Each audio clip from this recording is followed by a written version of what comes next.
What's going on, everyone? So today I wanted to give you a little demonstration of what some basic video editing can do to take your videos up a notch. So you'll see two videos playing simultaneously. The one in the upper right hand corner has the editing that I have done on it, and you'll notice the lower thirds, which includes the lyrics for the worship songs, the pastor sermon notes, as well as the Bible verses. And one of the biggest compliments that I've received from members of our own congregation is the addition of these things, which means that now they can easily follow along in the service. So if it's worship and they don't know the song, now they could see the words and they could sing along and worship along. The sermon notes make it very easy to track what he is talking about, especially if he happens to be speaking on a topic with multiple points or a list of things. You can very easily number those and keep those on track so it's easy to follow, as well as the Bible verses, which obviously you want to have up there. It's very easy to see what translation he's referencing and what it says. And you could also make things bold. You could highlight certain words that pop out if in his notes that's how he has them. So it just makes it very easy to follow along throughout the entire service. Another thing that I've added is watermarks. You'll see when the worship team is up there, I have Berean worship in the top right hand corner. Whenever the pastor is up there, Pastor Mark is in the bottom right hand corner. Obviously you can move those around, put them wherever you want, but it also makes it very easy to track what is going on, especially if you have multiple pastors coming up and speaking, or if you have a guest speaker.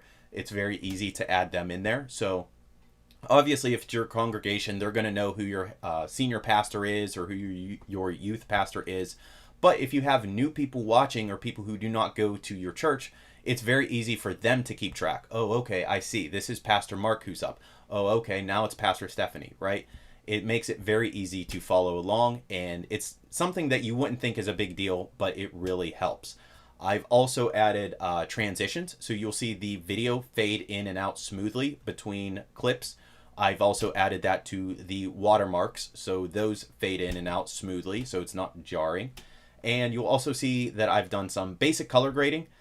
It's not super noticeable, but there is a difference. So the video in the top right hand corner is color graded. I've adjusted the exposure and I've adjusted the color. And you'll see the one on the bottom left hand does not have any of that. Video, when it comes straight out of the camera, a lot of times is flat and dull. It almost looks like it has like a grayish haze over it until you color grade it and get it to where it should be. So it's a small change, but a lot of times it will be noticeable, especially after it's been pointed out. And lastly, I've added an outro card to the video in the top right.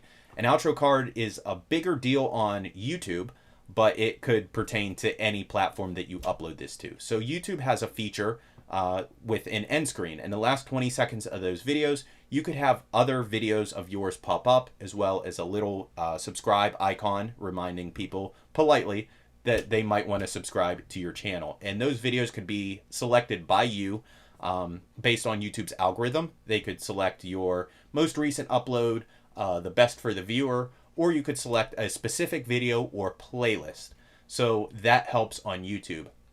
If you're on Facebook or somewhere else, obviously those are not going to pop up because that's not a feature. However, I've designed my end card to still have all of our social media on there and any other pertinent information that you might want. So even if it's playing on Facebook, while you won't have, your subscribe icon pop up or other videos pop up, you could still have all your social media. So even on Facebook, somebody could see what your YouTube channel is. They could see what your Facebook is, what your website is, what your email is, any of that information. So I would recommend you watch this through at least twice, focusing on, just the first video at the top right corner and then the video in the bottom left.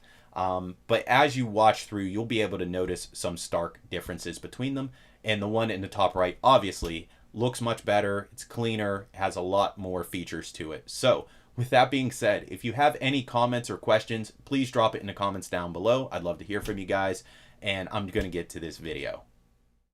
I am chosen, not forsaken. I am who you say I am. You are for me, not against me. I am who you say I am. And then number 4, another command in Scripture. Don't sorrow like the world does. Now, I didn't say don't sorrow. We all have emotions. They can be high and low on a given day in a given circumstance. But remember this passage. 1 Thessalonians 4, verse number 13, talks about those who die. And then it says this, that you sorrow not, even as others which have no hope. Now,